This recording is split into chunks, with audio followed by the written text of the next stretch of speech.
Okay, Kenny, ready?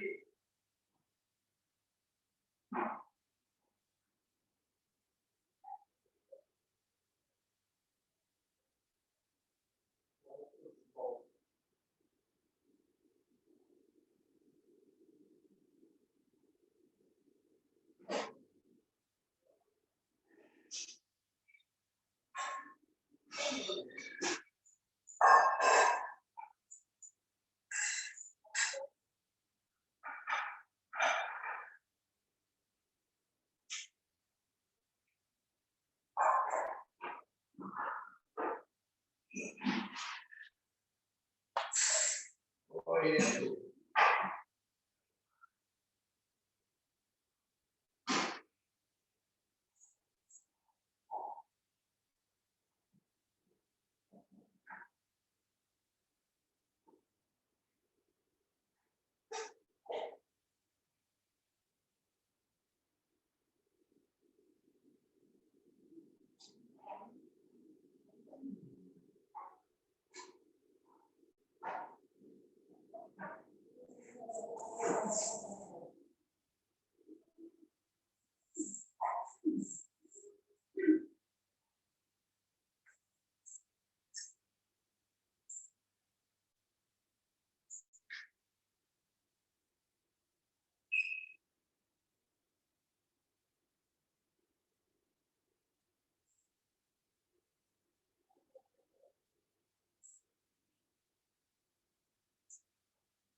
You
Thank you. touch.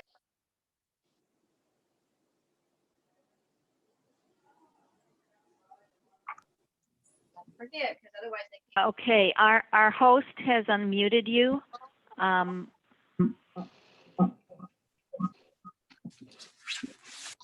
Okay. I got a good picture. I'm watching it here. Good. That was a good practice for me. Good thing my daughter was here to pull it out. We don't have a chairperson, and that's one of the items that we will need to address at this meeting. I can do roll call if a board member will call the meeting to order. Okay. I guess I can call, this is Commissioner McCaskill. I will call the meeting to order at this time. I'm not Okay. good at this. Y'all bear with me. I know, we're all learning. All right, Tammy McCaskill. Okay, this is Commissioner Alan Tammy Bush. McCaskill. Okay. Yep. Yeah. Alan Bush. Yes. You just need to say here. Yep. Okay. Don Holmes. Here. Brett Dennis. Here. And Betsy Driggers. Okay. No Betsy. All right. So we have a quorum. If a board person would like to start with the virtual meeting policy draft, Cassandra Harvey can explain it. She's the pensions lawyer. Good afternoon, everybody. Thank you for having me. It's good to see everyone and have everybody in one place, whether it's virtually. It's nice to be together again. On March 20th, the governor, he signed into order, Executive Order 2069, which suspended the physical presence requirement for our board meetings due to the state of emergency. That executive order is good through May 8th, unless it is extended by the governor's office. That allowed us to go ahead and meet virtually like we're doing today. So this policy says that it gives the procedures, what needs to be done in order to have these virtual meetings. Some of the platforms that the board may elect to use is Zoom, which we're using today. GoToMeeting is another one. The board may also elect to use just teleconferencing. The public participation and attendance at these meetings is very important. So if at any time the technology is inconsistent or does not unable to facilitate public attendance and participation, then the meeting would have to be canceled until the technology is back in good working order. The sunshine law requirements are in place. So the notice still must be posted, and there are some additional requirements which Ms. Jill made sure to include in her notice that was posted. Minutes must be taken and also must be available for public inspection. If there's any questions, please let me know about the policy. If not, then a motion would be in order to approve it. So moved. Don Holmes. Second, Commissioner McCaskill. Thank you. Just wanted to ask if the board is okay. After my presentation this afternoon, if I could leave a little early, I have a 4:30 meeting right after this. Does that have to be an motion or? No, I just Okay. really wanted, the courtesy of letting you know and Okay, if you need anything. So thank you. thank you. So the next item is to elect a chairperson and secretary, actually, for this board, because we lost our chairperson when Mr. Register passed away this past quarter. So would it be, can I put a motion in to elect Alan Bush as the chairperson? I would rather wait until I have a little more experience with the board. I'm just playing catch up here. Okay. And I don't think I have Jill. Well, we have, well, can we elect Don Holmes? Or does he have to serve as as attorney? I just need to know what I'm allowed to do. I know then it would be me and, what's his name there? I'm sorry. Let me check the code to see what it says Okay. for this plan. Mr. Dennis, you're in the meeting as well, am I right? I am on the meeting, yes, ma'am. Okay, I see. I think we ought to nominate you. No, sir.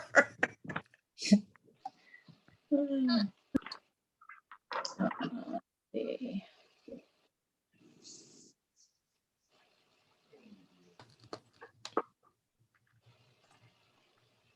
If you want to go ahead and move forward with the other items, and we can table this until I can pull it up.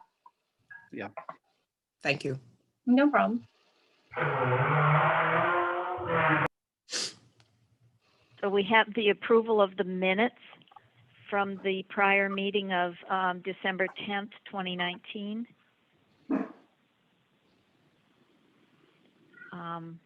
If you Jill? all read the minutes, yes. Yes. Okay, yes. So moved. I'll second it. Second? Okay. All those in favor? Aye. Aye. Aye. All those opposed? I'm going to Motion abstain. pa- This is Don Holmes. I'm going to abstain because I didn't attend that meeting, so I really couldn't offer an opinion regarding the accuracy of the minutes. Okay. All right. Then they pass. The minutes pass, and we can move on to the valuation report from Patrick at Foster and Foster. All right. Hello, everybody. Can you guys hear me? Hear you fine. All right. Do you guys have a copy of the 10/1/19 valuation report? Yes. Yes. Okay, if you go to page 5 of the report, every year as of October 1st, we look at the assets in the pension plan, and then we project out all the future retirement benefits to determine an appropriate funding requirement for the next year.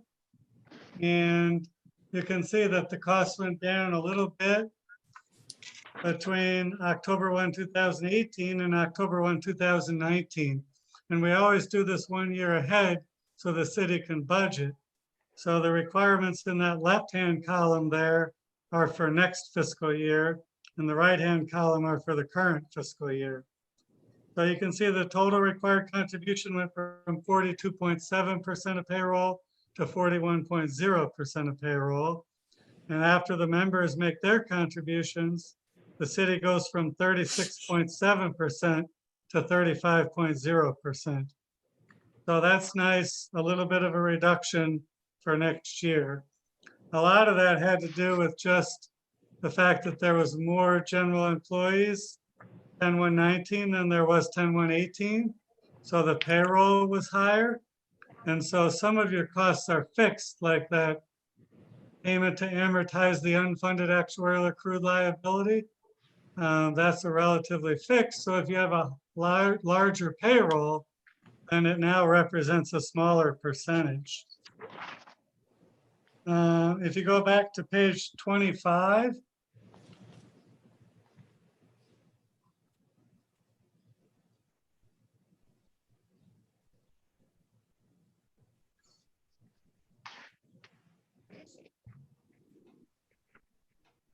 that's the investment information. So you're going to hear good information today that you had a great calendar 2019. But the snapshot date makes a huge difference lately. So this snapshot for the fiscal year starts 10-1-18 and ends 9/30/19. And remember in December of 2018, we had a horrible quarter. And then in December of 19, we had a great quarter. So what you get here is in fiscal 19, you have that bad quarter, but not the great quarter. And so the fiscal year return was 4.35%, which is actually very good relative to most plans. 7.7%. That was our expectation. And so, but for the funding of the plan, we have an actuarial value of assets. And to get that, we always take the rolling 4-year average return. So the 4-year average was 7.1. So over the last 4 years, you've averaged 7.1. Our assumption is 7.7. So at the bottom of the page, that's an actuarial loss of 110,000. But if we were just looking at market value, you would have had a much larger loss. But we get to smooth that out on the funding valuation. Does everybody understand how that smoothing works?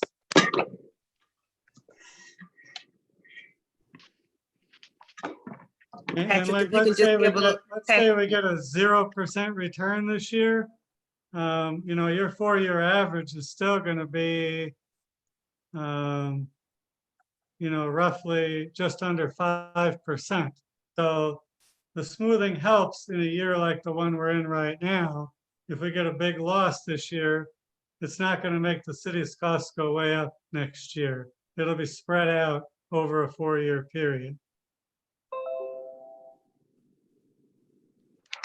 Page 31 is the turnover.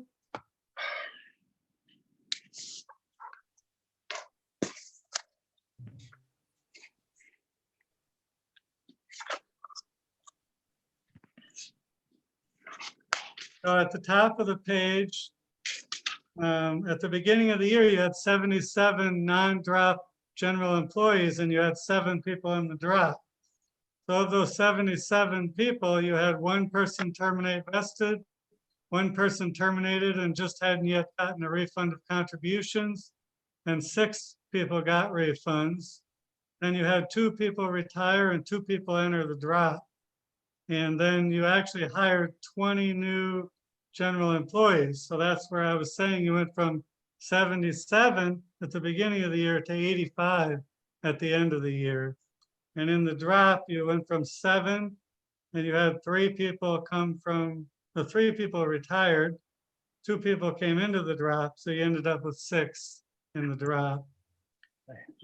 Sadly, you had 4 of your retirees pass away. 2 of them had survivor benefits and 2 of them did not. So that was a little bit more mortality than we expect for 92 retirees. So that's a little bit of a actuarial gain to the pension plan. Now, if we go to page 40, since you're already in the back of the report.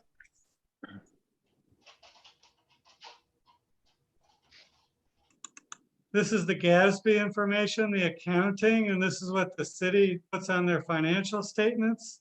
So every year the city has to book a liability for the pension plan on their balance sheet. So last year that net pension liability was $6,905,000, and this year it's $7,839,000.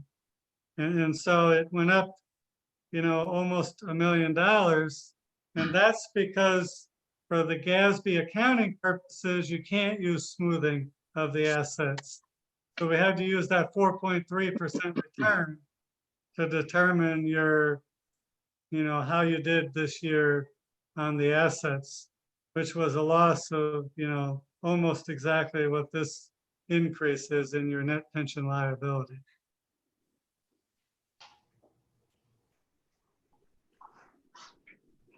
And if you want to go all the way back to page 16.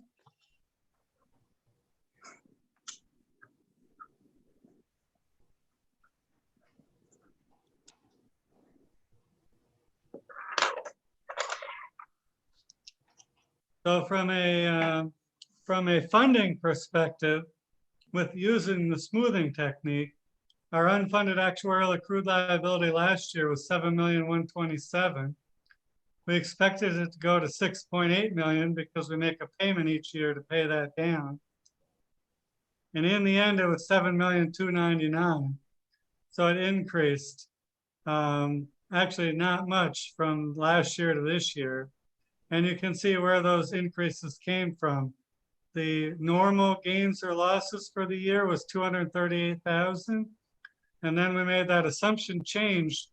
We changed from 7.7% to 7.6%. You guys did a 5-year path where you reduced it 10 basis points each year from 8% down to 7.5%. So we've got one more year where we'll be stepping down that assumption. For the regular experience, you had the investment loss. You had a little bit of an actuarial gain on salary increases. Your average salary increases was slightly above the assumption, but the people that got it were the people that were very early in their career, so it didn't hurt the plan. And then the active decrements is the turnover and retirements. That was a little bit of a loss. And then we had that gain on inactive mortality.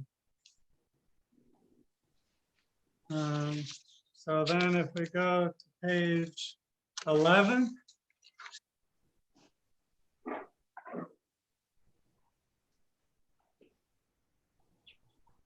So the right-hand column on page 11 is last year's valuation report. And the middle column is this year's valuation report if we didn't change the assumption. And the left-hand column is with the assumption change. So you can see the cost would have went down even more if we would not have made that assumption change. Your city requirement would have went from 36.7% down to 34.3%. So those were kind of the highlights I wanted to go over, but I'd be happy to answer any questions. I have a question that's maybe not directly on point, but just looking at our participants, I see we have a new number on the 386-546-2993 number. Can that person identify themselves?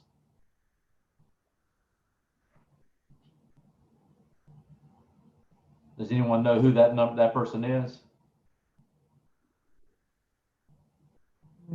I can't identify it. I know mine's 386-546-7308. What was the number? I'm sorry. 386-546-2993. No, that's not mine.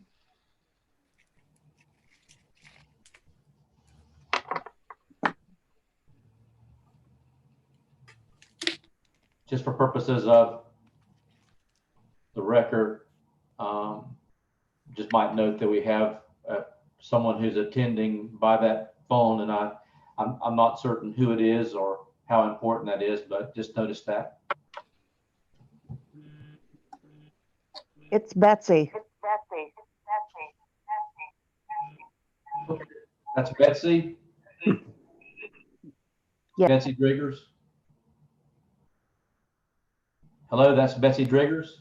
Yes. Okay. So earlier, Jill, I think you called the roll or something. So now we can show that Ms. Driggers is present. Okay. Thank you.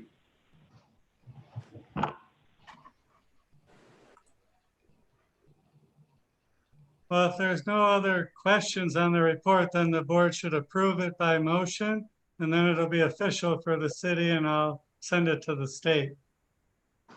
Motion to accept the report. Second.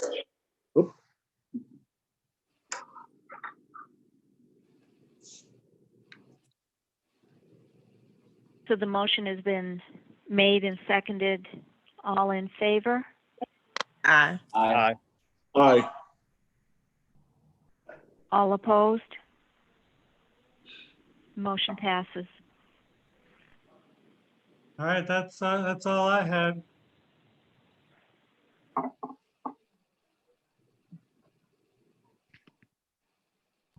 Cassandra, do you have an answer on the electing a chairperson? Yes, so I don't know what the procedure has been for the board in the past, but your ordinance allows for the selection of a chairman from the membership. That's all that it says. Chairman, the Board of Trustees shall select from its membership a chairperson and a chairperson per tem. So a chairperson for the time being.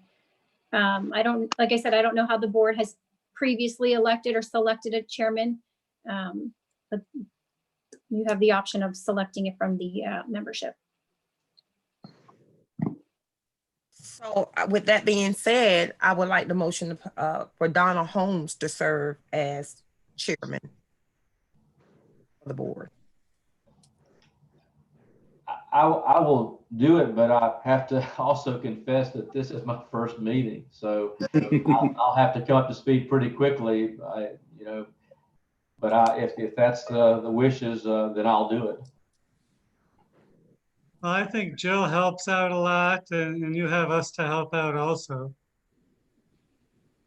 So it's a motion, we're just waiting on a second, I suppose. Second. Okay, so there's a motion and a second. Is there any discussion?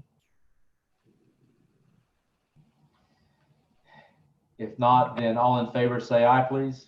Aye. Aye. Anyone opposed? Well, thank you, I guess. Thank you. Welcome. So item number 6, I assume we're at now, is the Burgess Chambers report. Is that accurate? We've actually, Good afternoon, everyone. This is Burgess. Am I coming in loud and clear? You are. Okay, great. First of all, I want to thank Jill for doing a wonderful job in organizing this Zoom meeting, the first that I can recall ever doing in Palatka. And I wanted to ask you, do you all have some information that I provided, Jill? You have the 2019 report and a supplemental report ending March 31, 2020. yes, Jill, this is Commissioner McCaskill. Those are all the, that's the information that you sent us in previous emails prior to yesterday, and the information you sent on yesterday as well. Am I right, Jill? Yes, that's correct. Okay, in that case, I have it, Commissioner McCaskill. Okay, thank you, Commissioner McCaskill. So not much to say about 2019, other than the fact that it was a great year. Unfortunately, we've kind of run into a little challenge here that you're all aware of, to say the least. But for the record, last year, or 2019, the plan earned $3 million, or 18.5% net of of management fees, and you're ranked in the top 42nd percentile. The other thing I'll add is if you look at the 10-year history through 12/31/19, the program averaged 8.3% per year or 7.7% per year net of fees. And I think Alan Bush was on board during some of that 10-year period. Hi, Mr. Bush. How are you doing? Good, sir. Is that an accurate statement? You were around from part of that 10 years? What are the year span you're talking about? I've been retired forever. Well, if you take 2019 and go back 10 years, so No, I retired. 2009, before 2009? Whatever, okay. So let's then move on. If there aren't any questions about last year, let's look at the first quarter. There's a supplement that I handed out to you dated March 31st, and I have some update information through just a couple of days ago. Well, as you'd expect, the roller coaster ride in the first quarter was terribly difficult to control. You were down 13.6%. And all of this is unrealized market value compression on the equity side. I should mention that the police and the fire plans at the city that are managed by Cap Cities didn't do quite as well. They were down 14.2%. So you did better, and it's namely because your program has always been more conservative than the police and fire plans. Now, fast forward through the 17th of April, we earned back about $565,000, which brings the year-to-date return to negative 10.6 and the fiscal year-to-date to minus 6.2. So I'm linking the fourth quarter of last year return, which is about almost 5%, with the first quarter of this year and then the last 17 days. And that's how I got minus 6.2%. We initiated a modest rebalance of about $160,000 at the very end of March, which went into play in the very first couple of days of April. We moved some money out of bonds and cash. We didn't move very much. We moved about 0.9% of the portfolio into equities. And our idea here, and we're doing this with all our clients, is we're doing gingerly, careful, methodical rebalancings. And we would probably do another rebalancing between now and the end of May. Now that's the abbreviated report, and I'm anxious to answer any questions that you might have.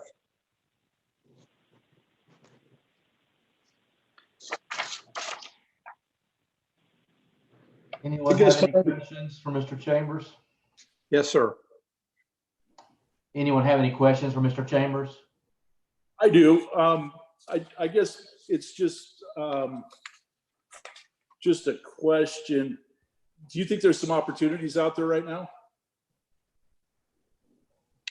Yeah, there are some opportunities, and that's why we started moving back in. But there's so much uncertainty about market sentiment globally, what the Federal Reserve is going to do, what Congress is going to do, and how quickly people are going to get out and start back to work and be able to do what we might consider normal. Mm-hmm. We're being a little bit careful on how quickly we go back in. So I would say there are opportunities, but we want to be a little bit more certain before we deploy any more bond money back into equities. Okay.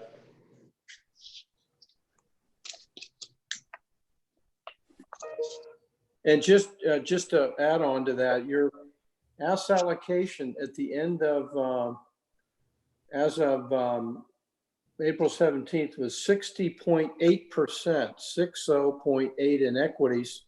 The Mhm. balance, of course, in bonds and cash. And your target allocation is actually 60%.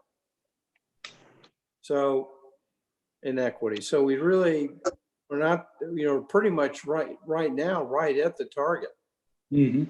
And that's mainly due to the rebound of 565,000 that's occurred in the portfolio in the last 17 days, just by virtue of the market, equity returns being more favorable. Mhm. So it may not do anything after this. We may just stick with the one rebalance that we did. Right. Anyone else have any questions?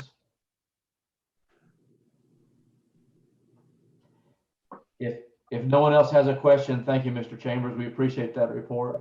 Yes, Chairman Holmes. And I assume that if a member of the board has a question, are they able to make contact with you separate and apart from this meeting?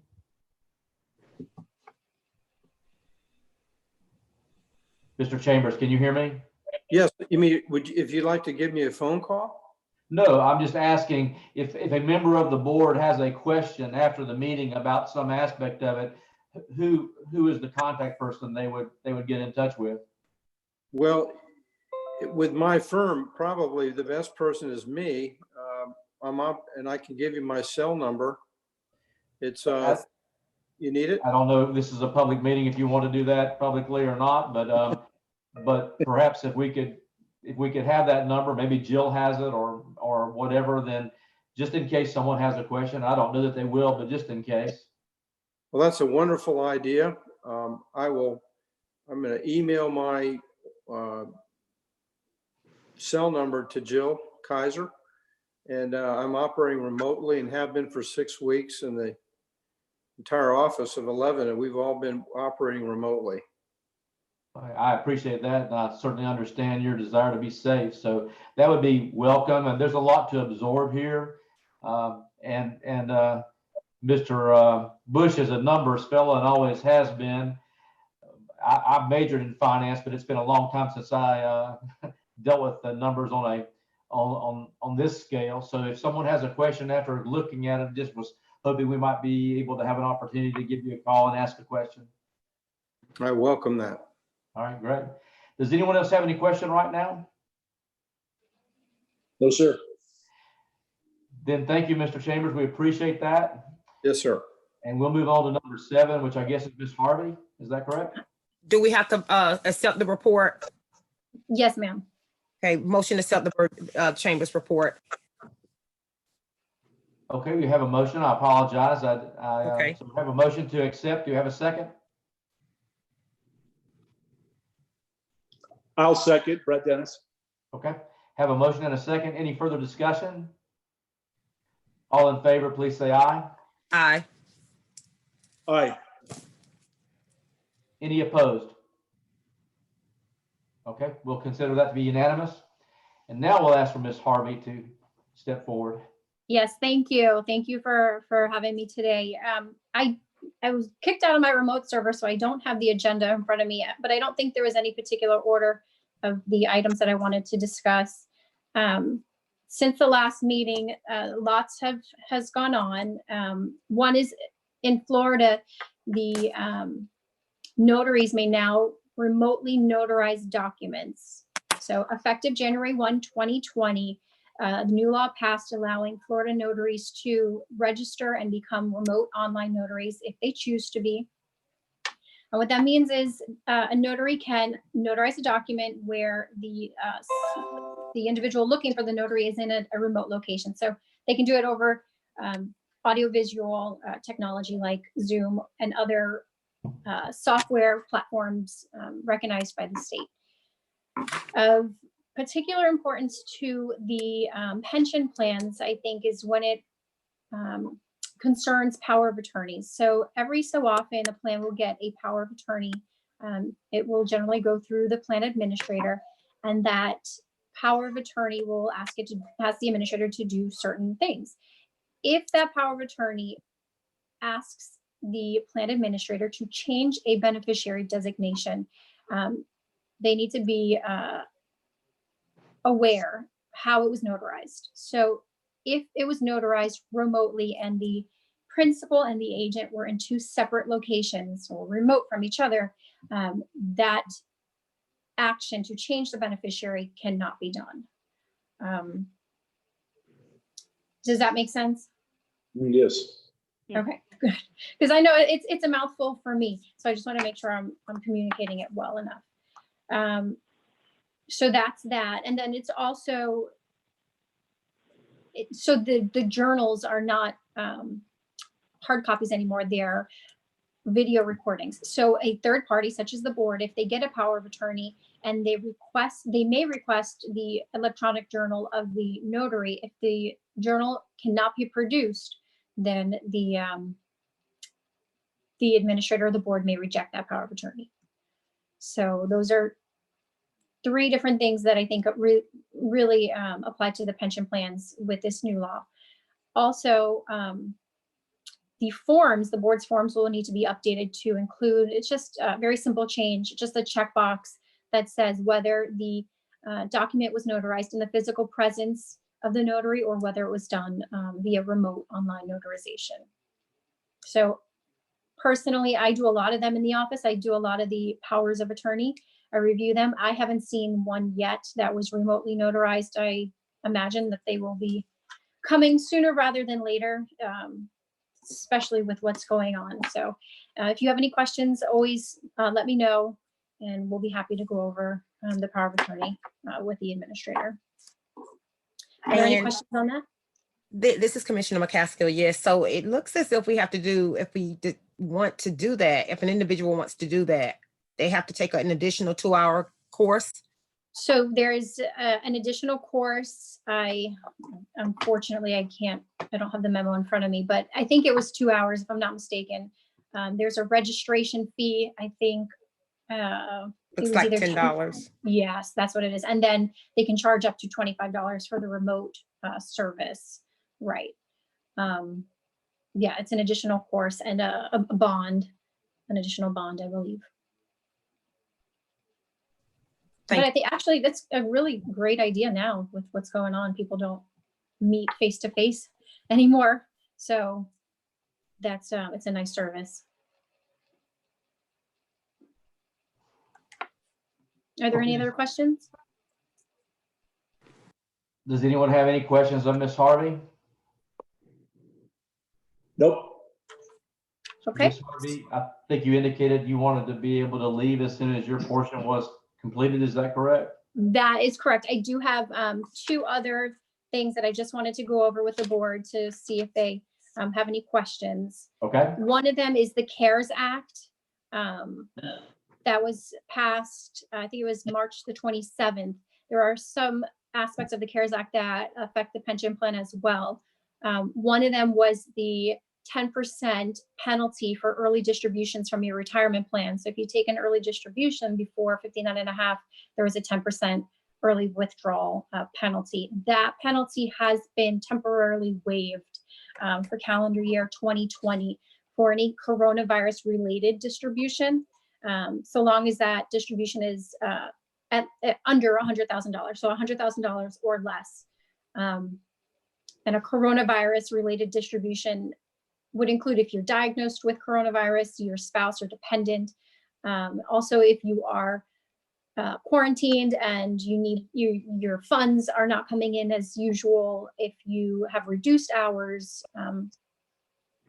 due to the coronavirus, you can go ahead and take advantage of the penalty-free distribution. And then that distribution would need to be repaid within 3 years in equal increments. Well, you can do that, or you can elect to repay it in full. And there's been the required minimum distributions that has been suspended, but that doesn't apply to defined benefit plans. Those only for defined contribution plans. Is there any questions on that? Nope. Yeah, I think Trustee Bush has something that he wants to say, but I think he's muted.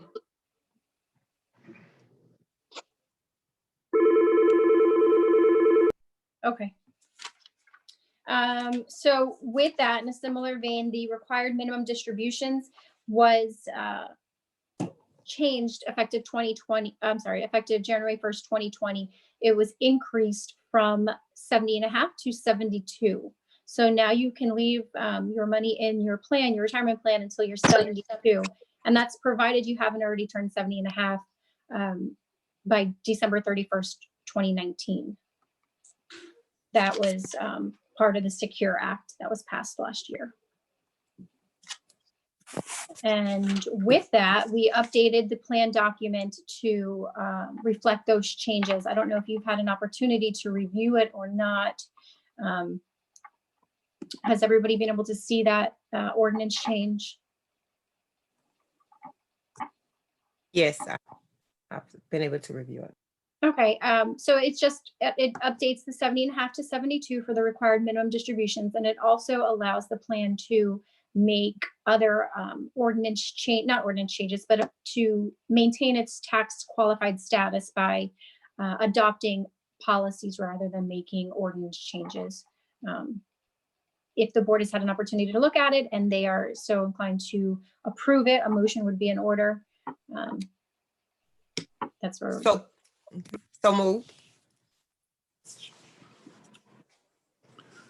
I just had a question, just clarification. So it's changing the requirement from 70.5 to 72 of someone that has to start taking out the pension. Is that correct? Yes, exactly. And just as a caveat, it's not retroactive. So that is only applicable had you not already turned 70.5, December 31st of 2019. Okay. Okay, so there was a motion to approve. Is there a second? I'll second that motion. Is there any further discussion? If not, then all in favor say aye.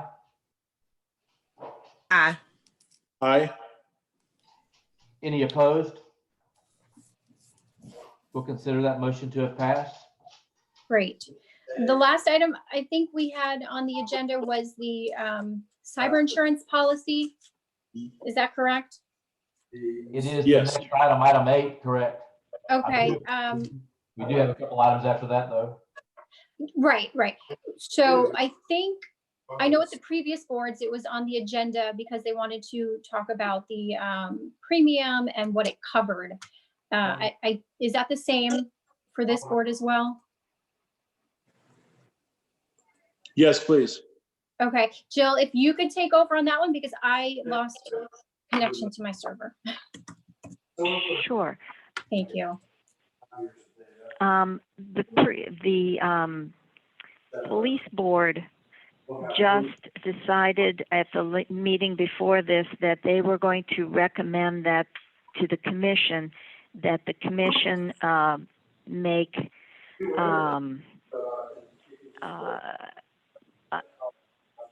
the city have at least a $2 million policy that would cover the pensions, in addition or on top of the current city cyber insurance, and list the pension boards as on the policy.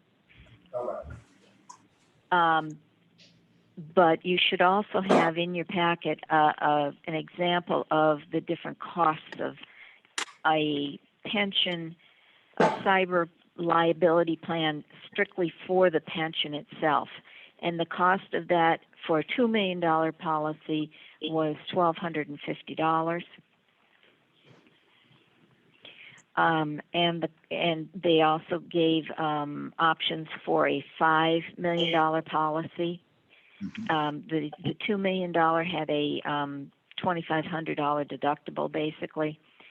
But as I say, if instead the commission of the city of Palatka decides to honor the request of the other pension board, then all the pension boards would be covered by that. So if the you'd general like, we can, pension. right. Jill, So is if- that Foster report that we're referencing? I'm just trying to follow along here. I'm kind of. It says at the top of the forms, it says cyber liability insurance indication. And there should be one form that says the insureds would be all three pension boards. There's one that's a quote that is simply for the city, the general pension. And below that, they give option 1, 2, 3, and 4, and the costs. But as I say, the other pension board, it wasn't decided at the fire board meeting that happened this morning. It was decided to go back to the commission and ask them to just include the pensions under the current policies that the commission, that the city of Palatka already has by the police department, by the police officers board. So I have a question. Yeah. So the city of Palatka already has a cyber protection insurance policy? Yes, it does. What is the limit of that liability? I believe it's a Florida League of Cities. It says here that it's the city of Palatka has a limit of liability of $1 million with a deductible of $5,000 for each claim. And so that's an aggregate maximum liability of 1 million with a 5,000 deductible for each claim. Is that correct? Yes. All right. So, and the coverage of that policy, and I haven't reviewed that policy, but the coverage on that policy, is it broad enough to even extend to the pension boards and pension accounts? Given that the pension uses the city's Wi-Fi, the city's computers, I would tend to say yes, it does, because I am employed by the city as well as a pension administrator. And third parties like Burgess and Patrick and those have their own liability coverage. So as far as I see, and we had discussed this at other meetings, the city is covering the pensions already. We probably ought to look at that policy and or get clarification from the insurer.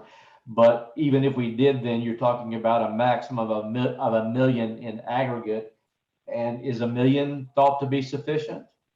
So no, we recommend 5 million for your vendors. So all of our contracts that we draft on behalf of the board for the vendors. So for like the actuary and the money managers, we recommend a $5 million cyber insurance policy in those agreements. But like Joe was mentioning, the police board had made they made a motion to reach out to the city and see if the city would increase their coverage.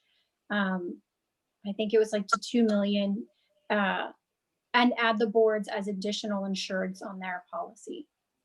That's up in the air because they haven't been able to, that was just an hour ago. So that's where we left off there with that board. So based upon what you just said, even at 2 million, you would think we'd be underinsured. We recommend 5. Depends on the size of the plan. Sometimes it's between 2 and 5.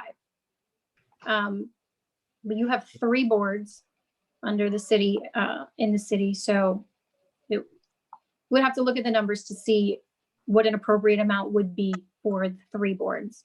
It looks like you're. Go ahead, I'm sorry. No, I was gonna say if the boards decided to go that route and not get their own insurance policy. So I'm looking at the cyber liability insurance indication form that appears to insure City of Palatka Police, General Pension, and firefighters, all 3, okay? And if I'm reading it correctly, your premiums go from a low of $650 to a high of $1,650 for coverage that varies from $250,000 to $5 million. Is that correct? Jill, can you answer that? Because Yeah. I don't have it in front of me. Yes, yes, I do. That's exactly what I see as well. And I'm seeing that as well, also. Well, and I'm just one person and I'm the newest person, but quite frankly, that seems like fairly cheap protection for a lot of coverage. That's the argument. It's fairly inexpensive for the board to get cyber liability insurance. I think what did Jill, like, what was it? 1,250 for 2 million? Yes. Well, Okay. 1,250 for 2 million. Yes. And then for the 5 million, how much was it? 1,650. Okay, so that's for the year, and that's for the board's own policy. For all three, it actually says it's $1,400 for 3 million and $950 for 1 million for all three, naming all three as insureds. So I guess personally, I need some input from you. Is there an advantage to the boards, each of the boards having an individual insurance policy as compared to the boards combining their coverage into one policy? I would have to look over the combined policy, and I apologize. I cannot get into the computer. This is Burgess Chambers. May I ask a question? So the city is the guarantor of all three plans. The city is on the hook if there's a major theft. The city's on the hook on one level. On another level, the police and fire plans use a different bank, a custodian bank, to safekeep the assets. They use Capital Cities Bank. The general plan uses SunTrust. So there's some protection there, and that one of the three plans is with a completely different bank. So I think your first line of defense, what I would suggest Jill investigate, is the kind of cyber liability insurance and protections that are in place at SunTrust Bank as well as at Capital Cities Bank to protect the three plans. If there is a breach, it's likely to occur on the banking side, not with the administrator or not with the actuary. It's really going to be with the bank. Just something to think about. I don't know how everyone else feels. I'd like to consider this a little bit. Assuming there's a cyber attack on a bank, I'd also assume that we're not going to be the only ones hurt, meaning that there are going to be a number of claimants against the bank. And just a consideration is if you have your own insurance, then that keeps you from standing in line with others and trying to go after a bank's insurance or a bank's assets. And I don't think any of us want to rely upon the city as an insurer of the funds, because obviously that means we're having to go after the city, which is that in and of itself is somewhat distasteful from my perspective. So I'm looking for more information or advice.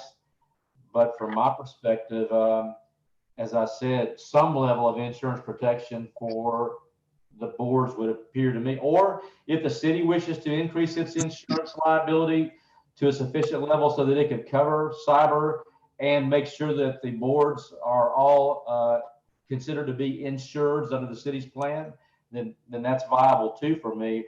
That's just my personal opinion. So everyone else may have their own opinion. I'd sure like to hear some discussion about that. I would highly recommend that some of these questions that were brought before the board get investigated, and we have some answers before we move to any type of decision, even presenting it to the commission to ask them to increase. My opinion, I feel that we can have this item tabled. I know quarter and table until we can have these answers, because even when we present this information to the commission, they're going to want some answers as well, and it will be best to be able to have a few of those questions answered. So I will look into the benefits of having a combined insurance policy with the 3 boards as opposed to doing singular policies for each board. And then I will do a little research on the increasing the city's cyber policy and having the plans as an additional insured, and to see which one of those options is best suited for the board. Thank you very Is there much. any- I would appreciate that. Not a problem. Is there anything else? Did I miss anything? No, can I just give my input real quick? Sounds, what I'm understanding is the city has a policy currently. The fire department and police want to ask the city commissioners to increase that policy. Seems to me like we all benefit. If there's already a base that's being paid, couldn't we also consider adding additional funds to increase it and share some of that load, rather than getting our own policy separately? So increasing the city's policy, is that what you're asking? That is. Yes, so that will be one of the issues that I will research, and that's what the police board had suggested that we look into. Well, I guess my point was they're asking the city to take on that expense, and maybe Okay. we would offer them. Okay, I get what you're saying. So for the board to help to assist with the cost of increasing their policy. It's only fair to me since we're the ones asking for that increase. I understand. Yeah, I will work with Jill when we finish, and we'll get those answers for you. That's a good point, Brett. I think that's a good point. I mean, Yeah. doesn't hurt us to explore all those things, but I understand exactly what you're saying, and sounds like a good point to me. So I'll motion to table this item until Jill and Ms. Harvey basically comes back with some answers to the questions that we've asked. Okay. Next meeting. Have a motion to table. And as I recall, that doesn't even require a second, does it? No, okay, So we'll table it. we'll Okay. consider that tabled. And, Yes. And we'll consider it tabled. And once we have some answers, we don't have to wait. Matter of fact, I prefer we not wait until the next meeting to, to look into this. We all know in our world that there have been multiple municipalities that have been subject to cyber attack in the last 6 months even. And it's pretty devastating consequences. So I, for one, am not the most trusting person in this whole IT internet environment. I would prefer that we get an answer to this question as quickly as possible. And even if we have to have an emergency board meeting, try to decide which way we're going to go on this. Absolutely. I have no opposition to that, so. Right, I agree. All right, then, Miss Harvey, I guess we'll let you take the lead on that then, if that's okay. You got it. I'll start researching it tomorrow, and I will work with Jill, and I will reach out to you as well, Mr. Chairman, and we'll keep everybody in the loop, okay? Thank you very Thank much. Appreciate that. You're very welcome, and thank you all again. That's all I have on my list for today. If there's no other questions, then I would ask to excuse myself. You got 5 whole minutes before your next meeting, so that should be. Good thing I don't have to go far. Thank you very much, Ms. Harvey. Thank you very much, and again, welcome. And talk Well, to thank everybody later. Thank you. Thank you. Okay, I guess that takes us to item number 9, estimates of COLA to retirees, cost of living. I guess that's cost of living. What is cost of living? What's the A stand for? I really don't know. I thought it was adjustment. Adjustment. Okay, I've also asked Logan to kind of sit in on this because of the obvious financial impact to the city's budget. So who's taking the lead on the COLA discussion? Well, I can pull up the study if you hold on 1 second. Okay, let me get mine up too.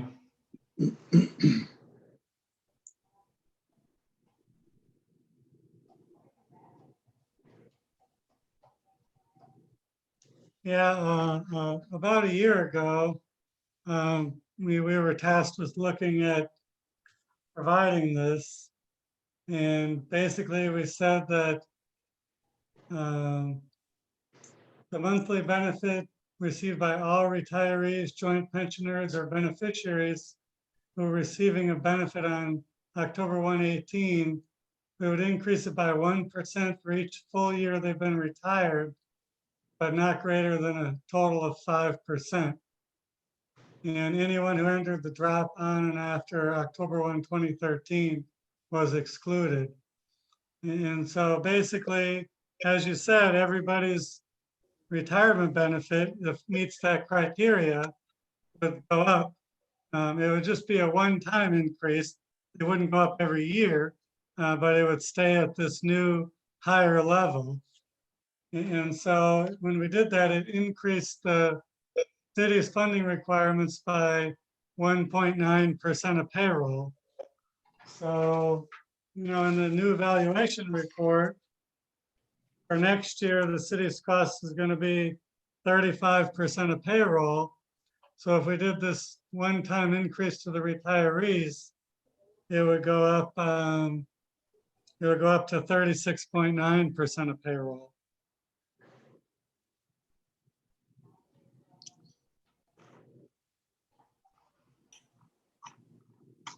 That's, my perspective as the actuary. So that's a net budget impact, Logan, of what? Yeah, so whenever we looked at it, we actually took it as if all of the pensions, and Jill might have the breakdown in front of her.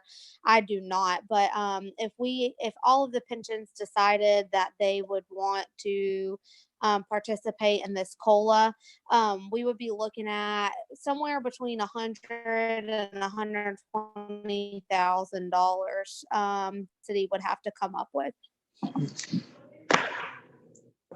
And that's this fiscal year? I would assume it would be the upcoming fiscal year. So that's not budgeted now. It would have to be included in the budget for next year. Correct. And that's between what did you say, between 1 and 140? You broke up a little bit. 1 and 120, Yeah. give or take. And like I said, that's if all of the pensions decided that they would want to move forward. I don't know how the union contracts and that sort of thing, as far as pension is related, sort of thing. But if one pension decided to move forward with something like this, the other one's caught wind. That's why I went ahead and added it up for everybody. Okay, board, what are your thoughts?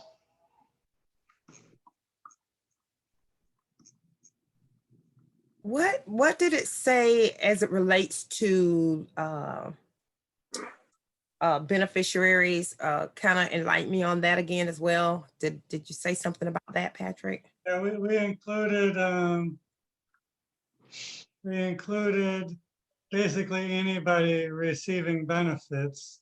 So if a retiree had chosen the 100% joint survivor benefit and retired 10 years ago, and then now their joint annuitant is drawing benefits, then we would include that joint annuitant in the cost of living increase.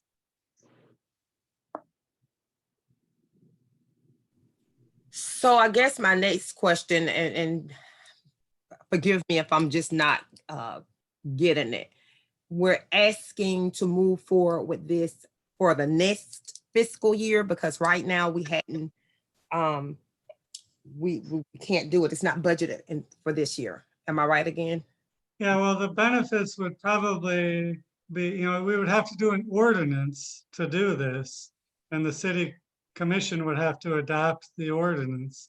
And so if they adopt an ordinance during this fiscal year, the state says that the city doesn't have to fund for it until the following fiscal year. So Okay. if in June they do this ordinance, then the retirees would get their increase in June, but the city wouldn't have to fund for it until next fiscal year. And what was the amount of the increase? Well, it was based on how long you've been retired, because it's a cost of living increase. So if you've been retired 1 year, you get 1%. If you've been retired 5 or more years, you would get a 5% increase. So if you were getting $1,000 a month before, then it would go to 1,050 if you were a longtime retiree. But it caps out at 5%, am I right? Correct. And there has not been a cost of living adjustment in how long? Does anyone at the city have that? We looked Has at it been it. 10 years or? Because I I see, believe it's been over 8 years, yes. Would we need a new actuarial impact been over given 10 that years. this one is now? Yes, we would have to do a new impact statement because that was based on the 10/1/18 valuation. Right. But ideally, the cost would be similar. This is Logan Becker. I have a couple of questions. Are you seeing that this is a trend across like the state? Because I know FRS stopped doing COLAs. So I was just wondering, is this something that you're seeing come up frequently across the state, or? And also, what does, if we have to do another valuation, how does that impact us as far as, is it on the one that I just submitted for our liability for fiscal year 19? Because we're a year behind, it shouldn't be, correct? Yeah, I mean, if you guys vote today, you want to proceed with this, then I would do a new actuarial impact statement. And the basis of it would be the valuation report that the board just approved, the October 119 report that determines the funding requirements for 2021. Got it. I have a question also.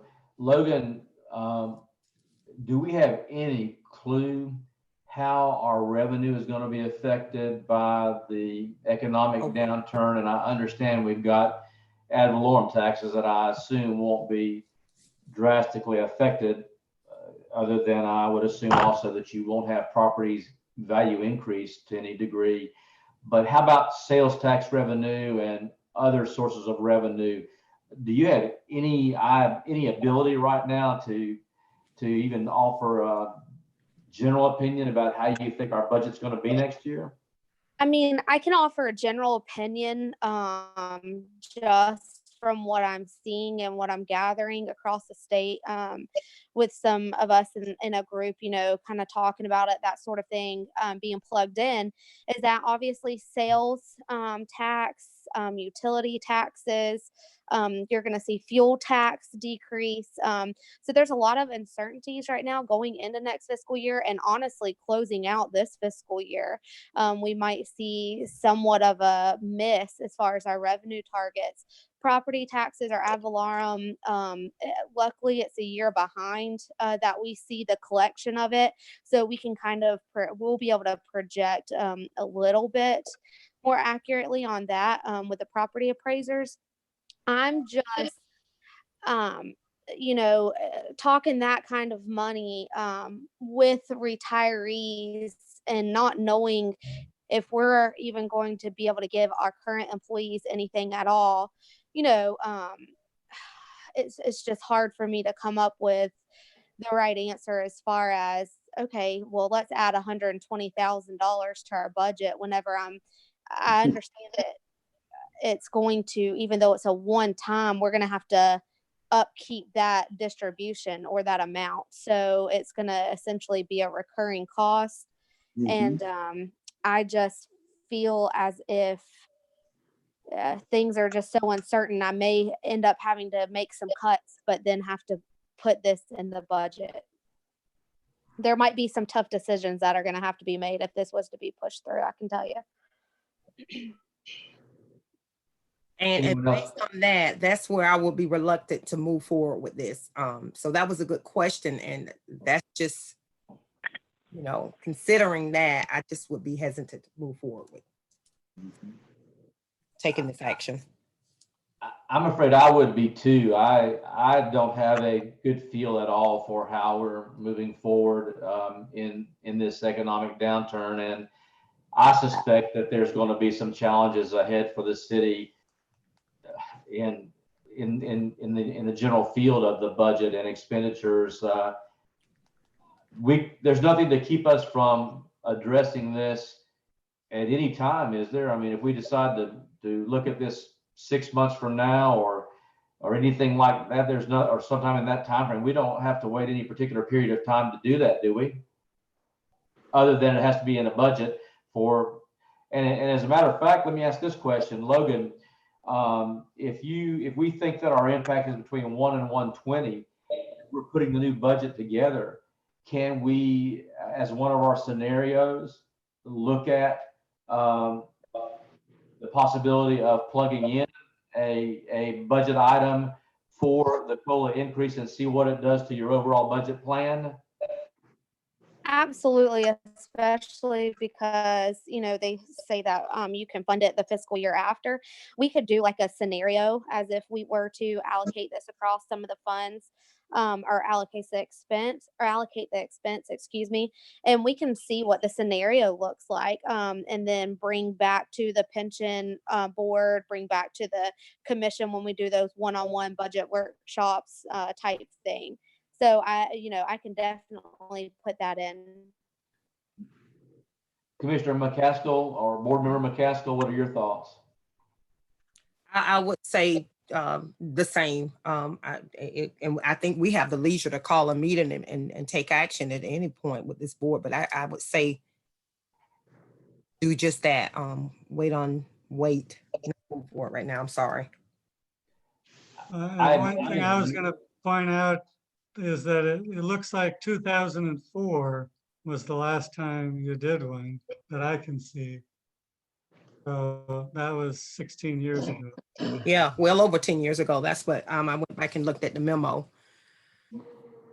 Well, Were you ever able to address if this is something that is becoming or that you see across other pension plans that they're doing?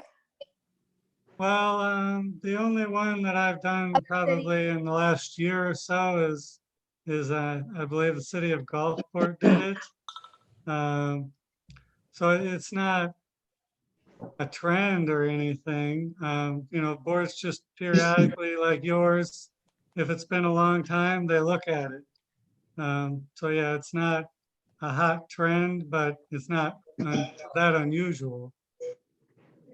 Okay, I was just wondering, like I said, I know that I tried to do some research on it to see, where we compared with other municipalities and that sort of thing. I really couldn't find much.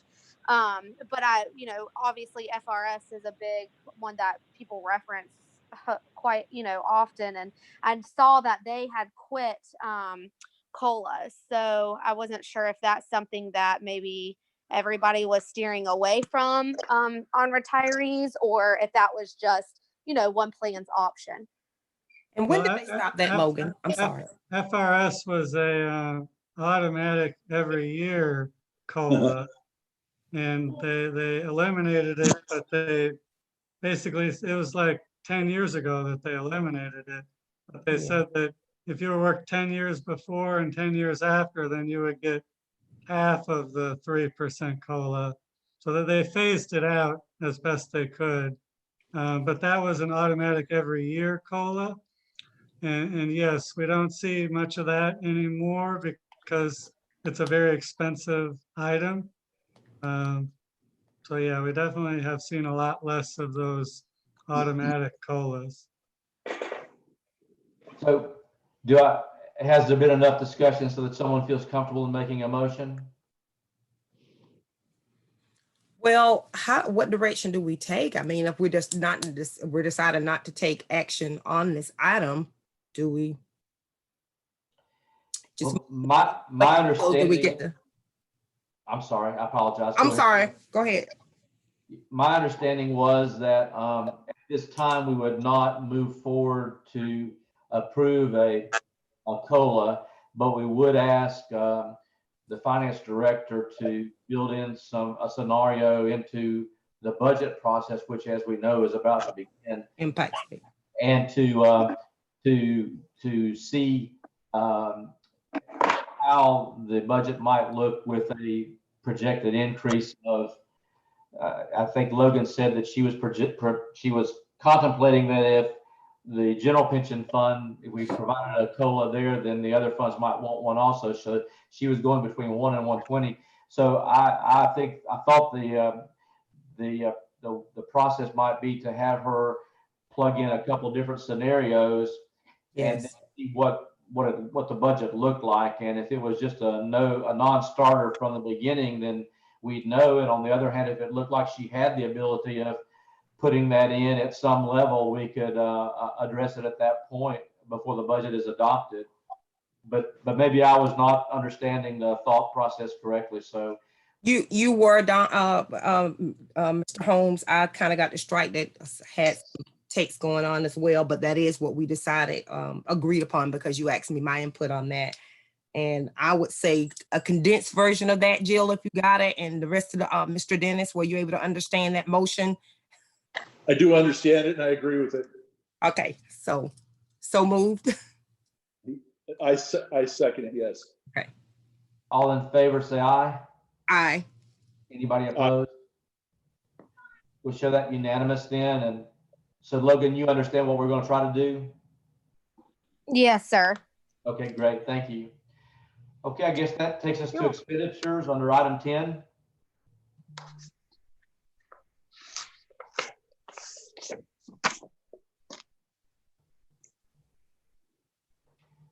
And I think you provided a report, Jill, if I'm understanding it correctly, you've given us a report, is that correct? That's correct. It's the expenditures for the last quarter, from October 2019 through the December 2019.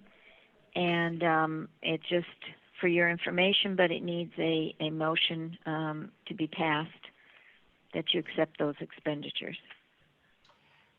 Anyone have any question about the report that she provided?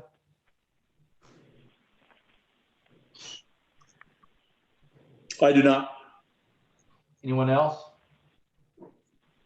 No questions for me at this time either. Okay, so does someone want to make a motion then to approve? I motion that we approve the expense report. Second. Anyone, any further discussion? All in favor? Aye. Anybody against? Okay, we'll show that again as a unanimous approval. And again, I don't mean to be technical with this, but since this is the first meeting and I don't know how important it is that we keep track of who's on, there's also a Samsung SMT377V that's showing as participating. Can someone identify themselves and let us know who that might be? Don, that's me. I was on my tablet. I wasn't aware that my tablet could do the audio too. So I had the audio on my phone. And once I figured out how to do it on my tablet, I got off the phone.